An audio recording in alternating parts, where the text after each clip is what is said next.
Welcome students.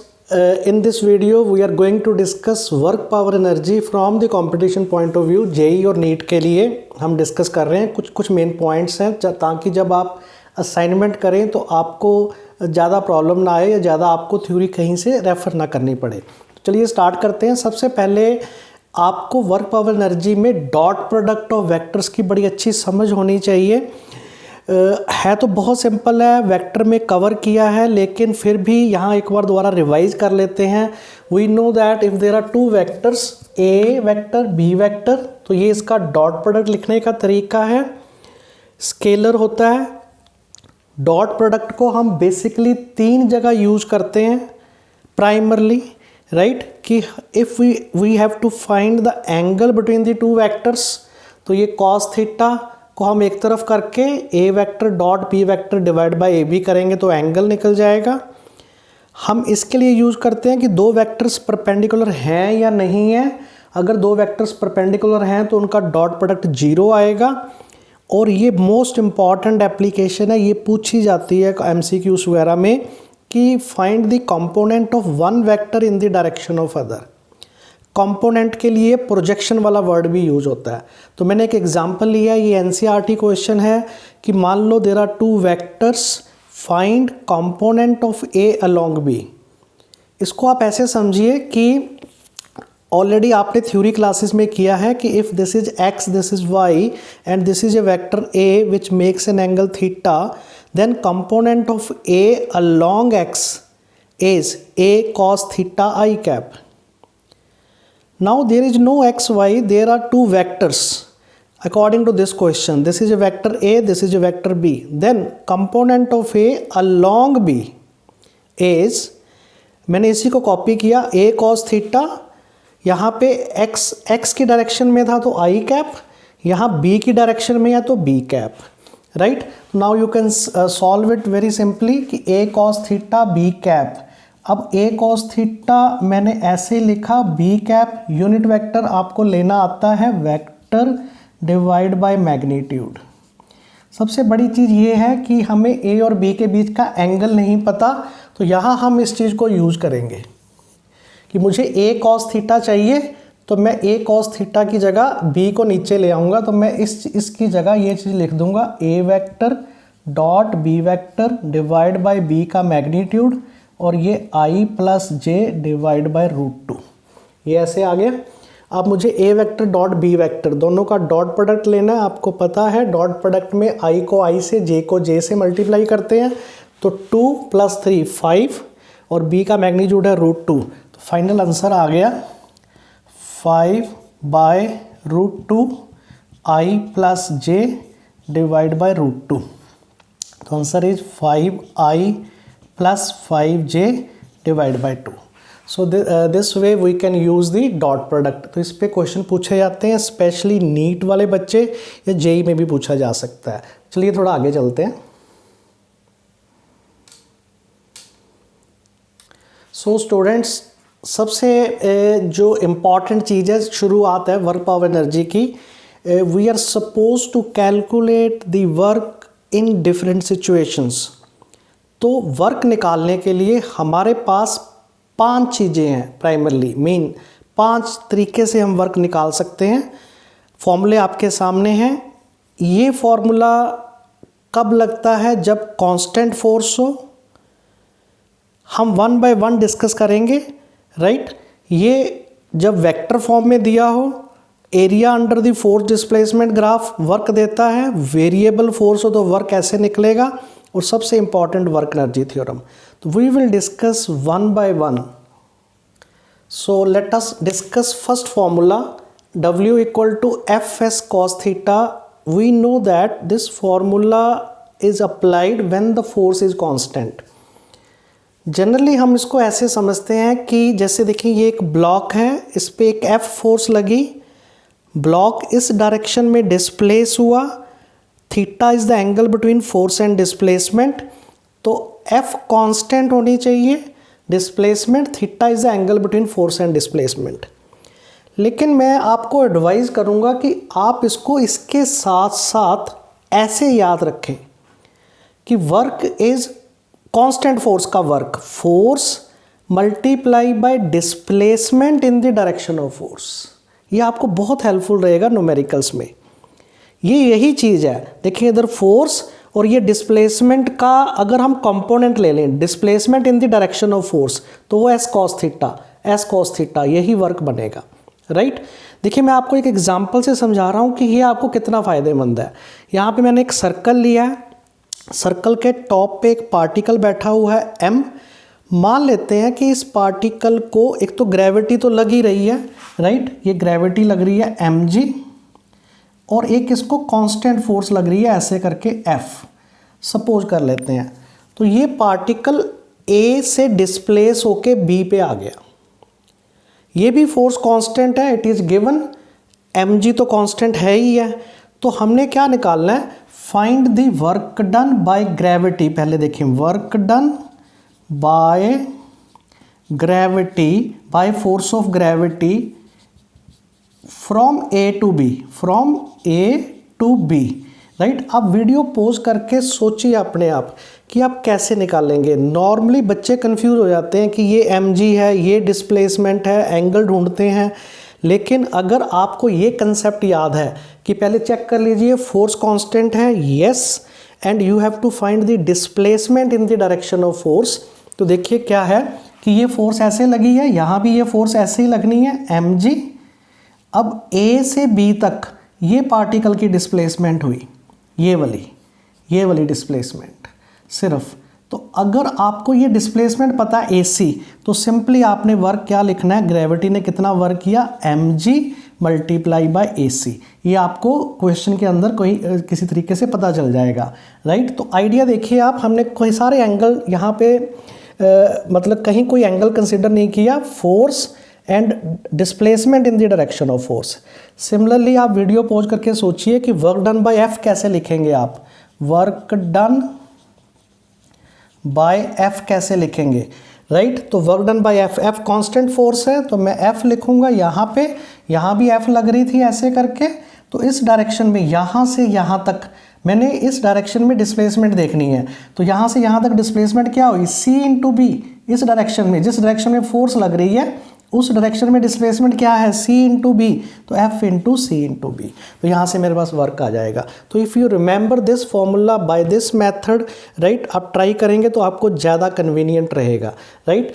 चलिए next formula discuss करते हैं। Student this is very simple, आपने देख लेना क्वेश्चन में कि अगर फोर्स और डिस्प्लेसमेंट आपको वेक्टर फॉर्म में दी हुई है, या एक चीज़ वेक्टर फॉर्म में दी है तो दूसरी को वेक्टर फॉर्म में बना लो, डॉट प्रोडक्ट ले लो, सिंपली वर्क आ जाएगा।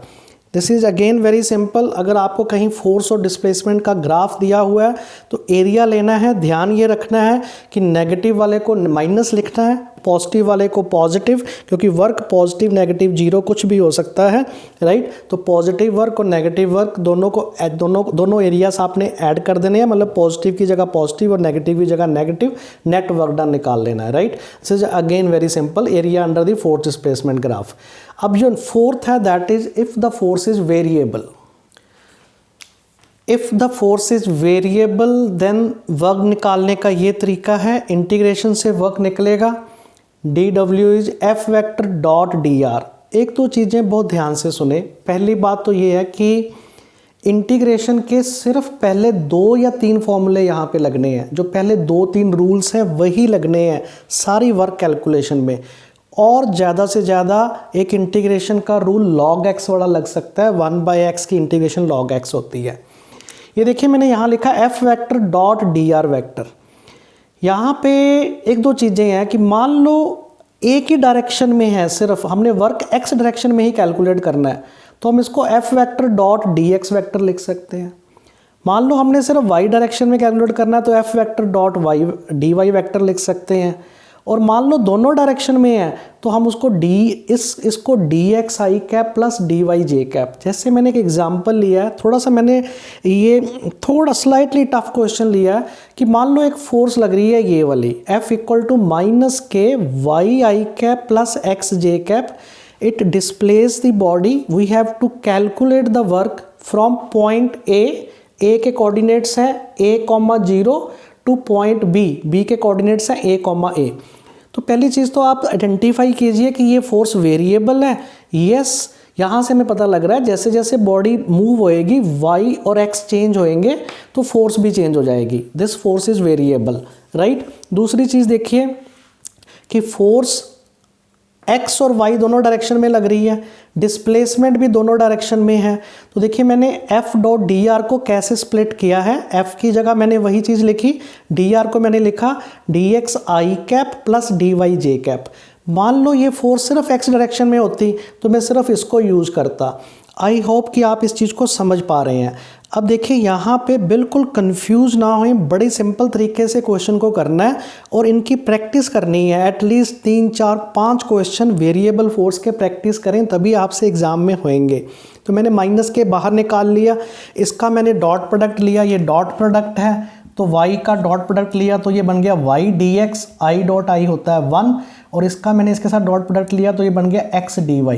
अब मैंने यहाँ पे ये देखिए dx, यहाँ से लिमिट डिसाइड होएगी और यहाँ से लिमिट डिसाइड होएगी तो यहाँ मुझे x की लिमिट चाहिए। x इनिशियल भी a था, फाइनल भी a है, इनिशियल भी a फाइनल भी a। y कोऑर्डिनेट इनिशियली 0 है और फाइनली a है। अब y मैंने बाहर निकाल लिया किसी एक पर्टिकुलर इंस्टेंट पे जाके और dx की जो इंटीग्रेशन है वो हो गई x।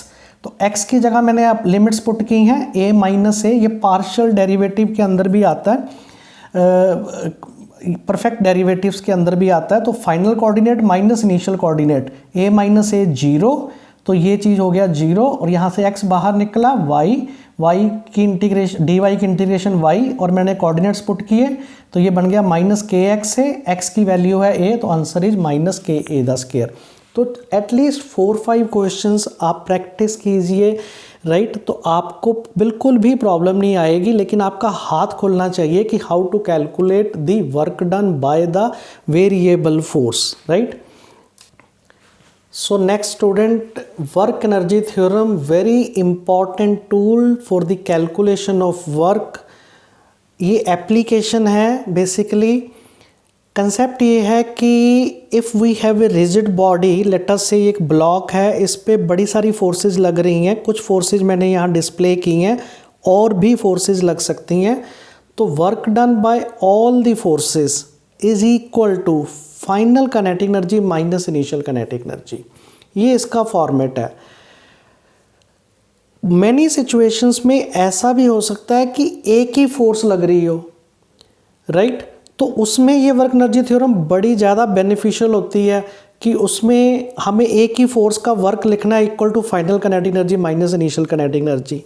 सबसे ज़्यादा इसका यूज़ है कि अगर हमें फोर्स अननोन है, फोर्स का पता ही नहीं है और उसके कारण वर्क निकालना है, तो हम इस थ्योरम को यूज़ करेंगे तो हम we can calculate the work even without knowing the force, right? So I am taking a few couple of examples to make this work energy theorem more clear. Work energy theorem को समझने के लिए एक दो example समझते हैं। जैसे मैंने आपके सामने एक सिंपल एक पेंडुलम बनाया है। इस पेंडुलम पे वेट लग रहा है नीचे की तरफ और ये एक फोर्स लग रही है जो कि अननोन है। It is given in the question कि ये पेंडुलम, ये फोर्स इस पेंडुलम को यहाँ से यहाँ तक लेके गई। यहाँ भी पेंडुलम रेस्ट पे था और यहाँ जाके भी रुक गया। तो find the work done by this unknown force, right. तो देखिए इनिशियल काइनेटिक एनर्जी भी 0, फाइनल काइनेटिक एनर्जी भी 0। पहले आइडेंटिफाई कर लीजिए कौन कौन सी फोर्सेस लग रही हैं। एक mg लग रही है और एक F लग रही है, एक टेंशन लग रही है। आपको पता होना चाहिए कि टेंशन का वर्क हमेशा 0 आएगा क्योंकि ये हमेशा एंगल 90 डिग्री बनेगा। टेंशन के साथ ये डिस्प्लेसमेंट 90 डिग्री बनेगी। तो मैं इसको ऐसे लिख सकता हूँ, work done by mg plus work done bye F, right. This is work done by all the forces. Final kinetic energy भी 0, इनिशियल भी 0, तो ये हो गई 0। इसका मतलब work done by mg is nothing of work done by force, right. So if I calculate the work done by gravity तो अपने आप ही ये वर्क निकल जाएगा। अब वर्क डन बाय ग्रेविटी, अभी मैंने आपको एक्सप्लेन किया कि ग्रेविटी कांस्टेंट है, तो मुझे इस पॉइंट से इस पॉइंट तक डिस्प्लेसमेंट देखनी है सिंपली। तो ये मुझे इस पॉइंट से यहाँ तक, मुझे अगर ये डिस्प्लेसमेंट पता चल जाए, ये वाली वर्टिकल डिस्प्लेसमेंट, तो मैं ये mg नीचे की तरफ है, ये ऊपर की तरफ है, तो ये work done by mg minus आएगा। तो मैं mg को इस डिस्प्लेसमेंट से मल्टीप्लाई करूँगा, वही वर्क डन बाय F आ जाएगा। यह मैं आपको एक और क्लैरिटी करना चाहता हूँ कि यहाँ कुछ बच्चे कंफ्यूज होते हैं कि sir work done by all forces सिर्फ काइनेटिक एनर्जी की चेंज के बराबर कैसे आया, ये पोटेंशियल एनर्जी में भी तो कुछ चेंज करता होएगा। तो यहाँ समझने वाली चीज़ ये है कि जब हम इधर work done by all forces लिख लेते हैं ना, तो पोटेंशियल एनर्जी एक्चुअल में इधर आ जाती है। ये आपको इस एग्जांपल से समझ आएगा। देखें कि एक्चुअल में ये mg ने जो वर्क किया वही पोटेंशियल एनर्जी का चेंज आ रहा है। तो पोटेंशियल एनर्जी का change work done by mg की शेप में आ चुका है, इसलिए आप यहाँ पे कंफ्यूज बिल्कुल ना हो। Work done by all the forces equal to K final minus K initial अपने माइंड के अंदर रखें कि पोटेंशियल एनर्जी की एडजस्टमेंट भी अंदर हो गई है, राइट। ये एक एग्जांपल लिया। मोस्टली कंपटीशन में देखा गया है कि प्रोजेक्टाइल से रिलेटेड क्वेश्चन पूछे जाते हैं और जो कि वर्क एनर्जी थ्योरम से निकालना बड़े आसान है। सिंपल सी चीज़ आपको प्रोजेक्टाइल में ये पता होनी चाहिए। आपको पता है प्रोजेक्टाइल के अंदर मान लो एक प्रोजेक्टाइल को हमने u स्पीड से अल्फा एंगल से फायर किया तो it will travel like this. ये इनिशियल पॉइंट है, ये हाईएस्ट पॉइंट है। हाईएस्ट पॉइंट पे सिर्फ स्पीड रहती है u cos अल्फा, ये हमेशा कांस्टेंट रहेगी। मान लो हमसे पूछा गया कि ग्रेविटी ने इस प्रोजेक्टाइल पे यहाँ से यहाँ तक कितना वर्क किया। दो तरीके से निकाल सकते हैं। ग्रेविटी आपको पता है कांस्टेंट है, और यहाँ से यहाँ इस पॉइंट तक का अगर हमें वर्टिकल डिस्प्लेसमेंट पता चल जाए वो मैक्सिमम हाइट होती है, तो हम force multiply by displacement in the direction of force, अभी जो मैंने डिस्कस किया उससे आप वर्क निकाल लो, ग्रेविटी का निकल जाएगा। दूसरा कैसे निकाल सकते हैं, ये जब प्रोजेक्टाइल चल रहा है, बहुत ध्यान से सुने, इस पे सिर्फ और सिर्फ ग्रेविटी लगती है, तो एक ही फोर्स लगती है, तो work done by all forces की जगह सिर्फ वर्क डन बाय ग्रेविटी आएगी। अब देखिए यहाँ पे स्पीड ये है, तो अगर मैं फाइनल काइनेटिक एनर्जी लिखना चाहूँ kF, वो बनेगी 1/2 mu cos alpha the square, और इनिशियल काइनेटिक एनर्जी है 1/2 mu the square. Final kinetic energy minus initial kinetic energy, वही वर्क डन बाय ग्रेविटी होएगा। Work done by gravity is final kinetic energy minus initial kinetic energy. क्यों? क्योंकि force ही एक लग रही है। ये देखिए मैं एक और क्वेश्चन ले रहा हूँ कि ये एक प्रोजेक्टाइल है, u स्पीड से फेंका हमने, ये अल्फा एंगल है प्रोजेक्शन का, ये प्रोजेक्टाइल ऊपर गया, तो उन्होंने पूछा है कि जब ये इस पॉइंट से इस पॉइंट तक आएगा, ये कौन सा पॉइंट है, जब प्रोजेक्टाइल हॉरिजॉन्टल के साथ α/2 का एंगल बना रहा है, तो बताइए ग्रेविटी ने कितना वर्क किया। करेक्ट। तो अब देखिए कि यहाँ पे जो स्पीड थी u cos अल्फा, ये स्पीड तो यहाँ भी यही रहेगी। तो if I want to calculate the work done by gravity, I can apply the work energy theorem, क्योंकि फोर्स ही एक लग रही है, तो मैं लिख सकता हूँ work done by mg is K final minus K initial. अब यहाँ से यहाँ तक पूछा है, तो यहाँ के इनिशियल क्या है, 1/2 mu cos alpha the square, mu cos alpha the square, mu the square, और के फाइनल देखिए ध्यान से कि 1/2 mv द स्क्वायर।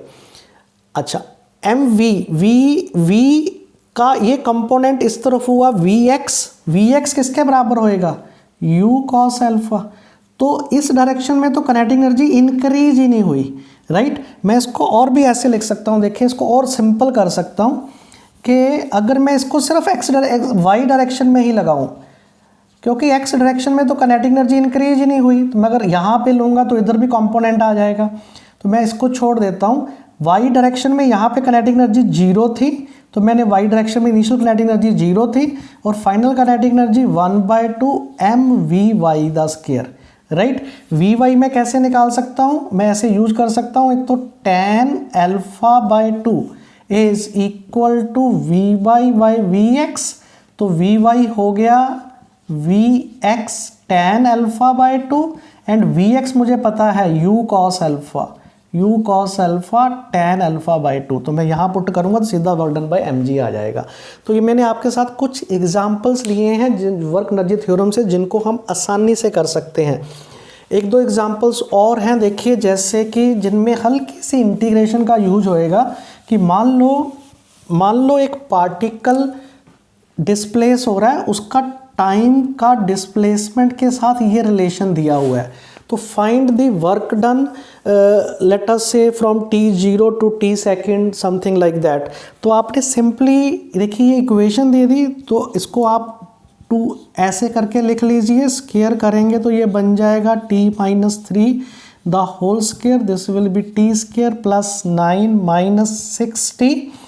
अब आप इसको एक बार डिफरेंशिएट करेंगे तो ये आपके पास वेलोसिटी आ जाएगी 2t माइनस 6, ये 0 हो गया। तो अब आप सिंपली वर्क एनर्जी थ्योरम लगा दें। अगर टाइम आपको पता है, इनिशियल काइनेटिक एनर्जी लिख लें, फाइनल काइनेटिक एनर्जी लिख लें, तो work done by the force इस पे एक ही फोर्स लग रही है, it is given in the question. तो आप वर्क एनर्जी थ्योरम से भी निकाल सकते हैं, और अगर आप फोर्स से निकालना चाहें तो आपको इसको दोबारा डिफरेंशिएट करना पड़ेगा, एक्सेलरेशन निकालनी पड़ेगी, वहाँ से फोर्स निकालनी पड़ेगी, थोड़ा लंबा हो जाएगा। इससे करेंगे तो आसान हो जाएगा, राइट। तो ये work done by work energy theorem की एप्लीकेशंस हो गई। आप work done by variable force, इनके 3-3, 4-4 क्वेश्चन, 5-5 क्वेश्चन ट्राई करेंगे तो आपका हाथ खुल जाएगा, right. Let us have a very little discussion about the sign of the work. आपको पता है कि वर्क पॉजिटिव, नेगेटिव, जीरो भी हो सकता है। सेंट्रीपिटल फोर्स का वर्क जीरो होता है, tension in the string work zero होता है। जीरो वर्क में एक ऐसा क्वेश्चन बड़ी बार पूछा गया है, जैसे आपके सामने है कि एक फोर्स लग रही है 2i cap plus 3j cap, it displace the particle along the line 3y plus kx equal to 5 and work zero है, तो k की वैल्यू फाइंड आउट कीजिए। मतलब एक फोर्स लग रही है और डिस्प्लेसमेंट की लाइन की इक्वेशन दी हुई है। तो यहाँ पे सिंपली अगर वर्क जीरो आ रहा है, इसका मतलब फोर्स और डिस्प्लेसमेंट एक दूसरे के परपेंडिकुलर हैं। तो देखिए लिखना कैसे है, इस लाइन की इक्वेशन को आपने 3y plus kx equal to 5, इसको आप लिखिए 5 माइनस kx, तो y हो गया 5/3 माइनस kx/3। ये लाइन की इक्वेशन बन गई। इसको आप कंपेयर करेंगे mx प्लस c से, तो ये देखिए ये x यहाँ आ गया, इसका मतलब स्लोप ऑफ दिस लाइन, इसको मैंने m1 लिख लिया, स्लोप लिख ली, चलो slope is equal to minus k/3। इस लाइन की स्लोप हो गई माइनस k/3। और इस फोर्स की जो स्लोप है, स्लोप इज आपको पता है y/x, तो वो स्लोप हो गई 3/2, राइट। तो हमें पता है कि जब दो लाइंस, ये फोर्स की लाइन की स्लोप है जिस डायरेक्शन में फोर्स लग रही है, ये डिस्प्लेसमेंट की लाइन की स्लोप है। तो अगर वर्क जीरो है, जब दोनों लाइंस परपेंडिकुलर हैं, तो ये दोनों स्लोप का जो प्रोडक्ट है minus k/3 into 3/2 should be equal to -1। तो ये k की वैल्यू आ गई 2, राइट। तो ये एक मैंने जीरो वर्क का एक एग्जाम्पल लिया है। तो इस लेक्चर में हमने वर्क कैलकुलेशन पे अच्छी तरीके से डिस्कशन की है। आप असाइनमेंट के क्वेश्चन डिस्कस करें, राइट। इसमें फिर हम काइनेटिक और पोटेंशियल एनर्जी को लेकर डिस्कस करेंगे। Thank you.